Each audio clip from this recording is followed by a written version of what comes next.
Good. Awesome. Yep. Great.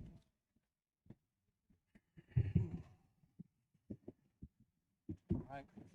Third time in 3 days, guys. The hardcore.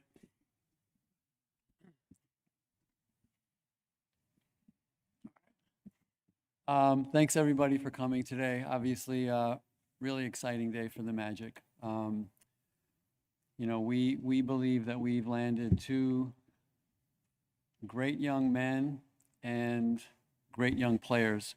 And the exciting part for us is always, as you guys know, we look for the person before the player. And we feel that these two young guys have, you know, our Magic DNA. They're about others. They, that reflects itself on the court. And, you know, I always say you can tell the person by the way he plays. And these two guys right here, they look a lot different, but they're quite the same in that they both are givers, you know. And I think, I hope that they grow into our team in that respect and look forward to that happening. Before we start, actually, I should have begun this by saying I want to welcome some of the family members here. So Jason, whom I just met, Jackie, not met yet, and Jackson, and Cody, Jason's agent is here, checking his phone as most agents do. And from Noah's family, you guys made it so easy on me. Frederic and Frederic.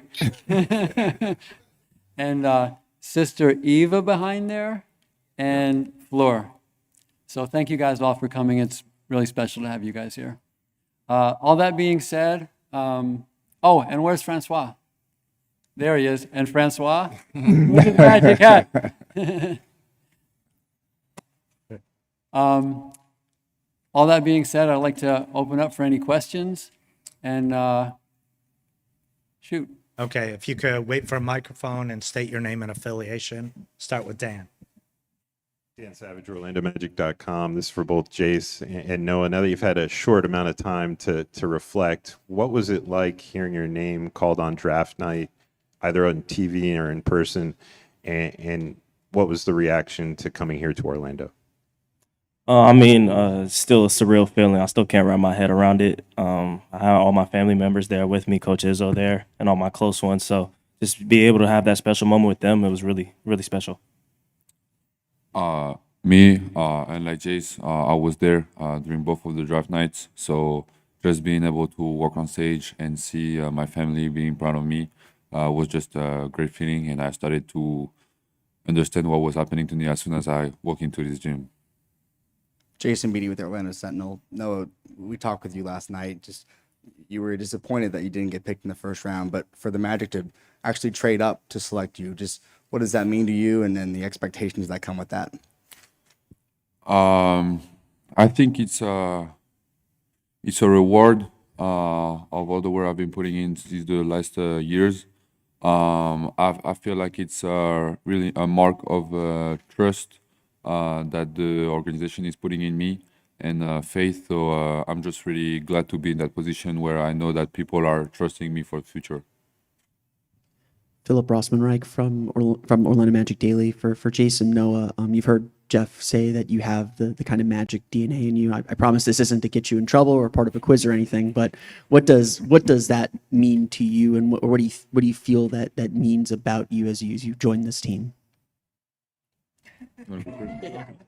I think it's just me and just coming in and working as hard as you can. I think me and Noah, when we came in, we worked out together. So we really came in and worked as hard as we possibly could. And I think that's one thing they really liked about us, is that we're going to put our full effort out there.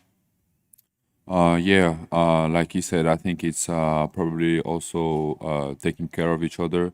I felt like the organization was really big on family, having all of their players connected to each other. So I think it's a big part of the DNA.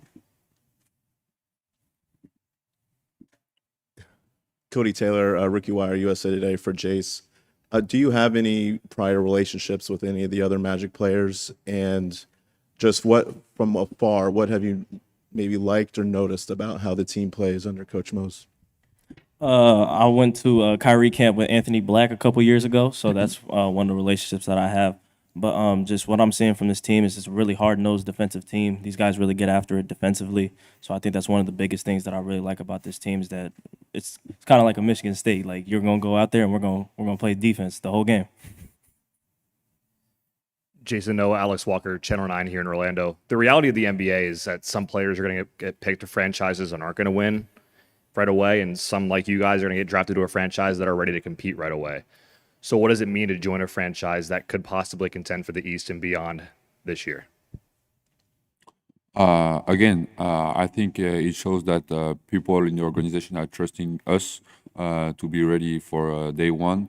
And at the same time, they allow us to make mistakes and develop ourselves as the young player we both are. So, again, it's just good to have that confidence around you. Oh, most definitely. I think just having a group of guys that are really confident in how their team already is, and joining that and just trying to learn from guys like that. So stepping up with guys and just learning from them. Jeremy Brenner with Orlando Magic on SI. This question's for Jeff and Noah. So over the last few years, I think when Wembanyama came into the draft, there was kind of this rise in French talent coming into the NBA, and we've seen that over the years. There's been more and more French talent coming into the league. What has changed over the last few years to kind of elevate the French talent in the world, and what can you bring, Noah, to this team that you've learned through playing in France?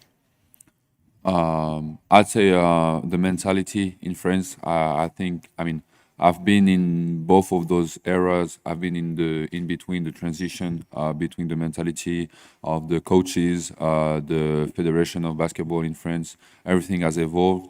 You have a different way to approach the game now. We start to look up to the United States of how they play, how they train. and we try to catch up to this mentality of always working harder and harder. So I think the progression translates into like we had yesterday six. I mean, overall in the draft we had six different players drafted to teams. So I think it's encouraging for the French basketball, and it shows that we are, I mean, evolving as a nation. Jamal, this is for you. Jason Beatty with Orlando Sentinel again. Just how does Noah impact Orlando's defensive identity? Just watching him and seeing how he plays, his physical stature, the IQ, the ability to guard multiple positions. I think just sitting in that realm for us right now, the switchability, I think that's, sits a lot on the forefront for us. Hey, Jamal, back here. Zach Maskowitz, West 2, back at the cameras. Straight ahead. There you go. Gotcha. There you are. You got a chance to have Jase and Noah in the building now for obviously a short period of time, but what's your overall impression of meeting these young men and how they can gel and fit with this team? Well, like Jeff said, the character first, their families. And before I do anything, you have to give Jeff and his team credit for what they've done, the research that they do, the hours that they spend to getting it right, and bringing the right type of player and person in the building. And so to that point, it says they've been fantastic. Welcome them with open arms. The way in which they approach the people in the building, they understand what we are about. He talked about family, the way that these guys connect to each other. The guys were on the floor just a minute ago, being around each other, getting some work in, and they fit exactly what that is and who we are and what we represent here. Mo's Dan Savage, OrlandoMagic.com.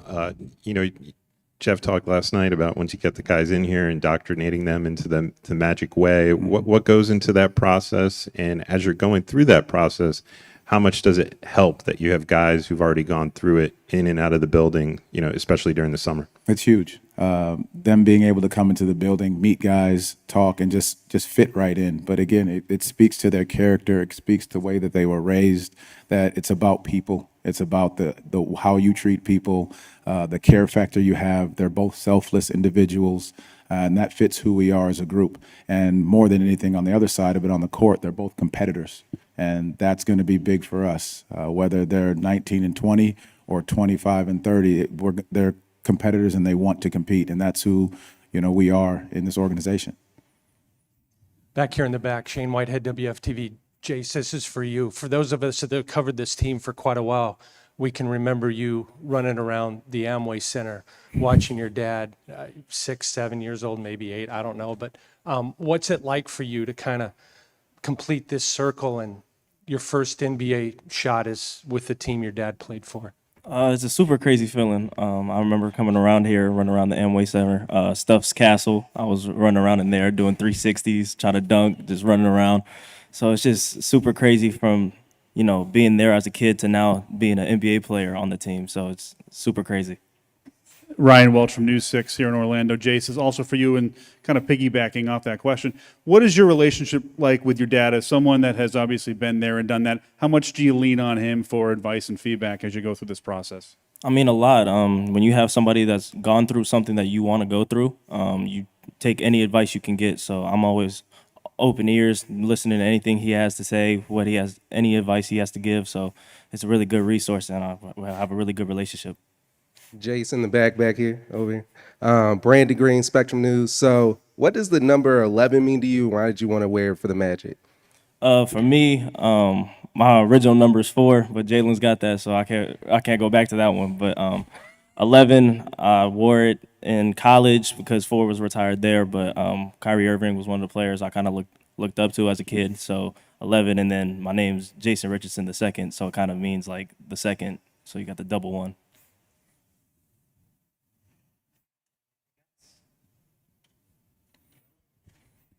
Phil Rossman-Reich from Orlando Magic Daily. Coach, you asked what Noah brings on the defensive end. What does Jase add to this team offensively, knowing that he's been credited as such an efficient scorer?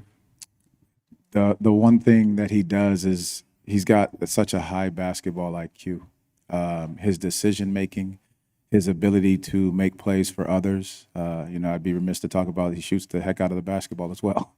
But his ability to just create and get his own shot but also finding others and the quick decisions I'll go back to it. That basketball IQ of making those around him better is huge.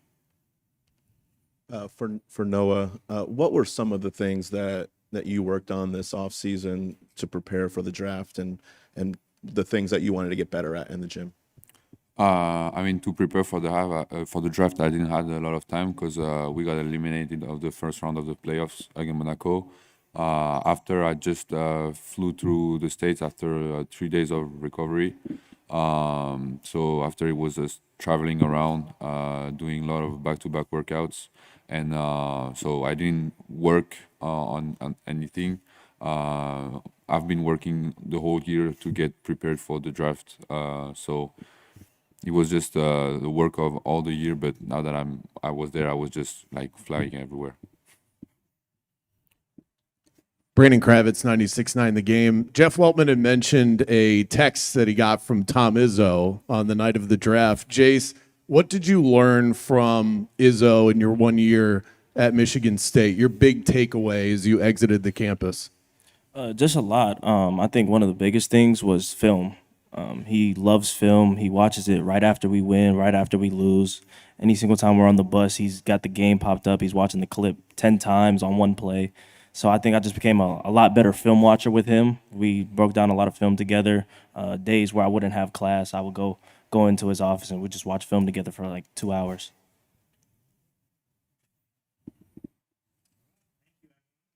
Thank you.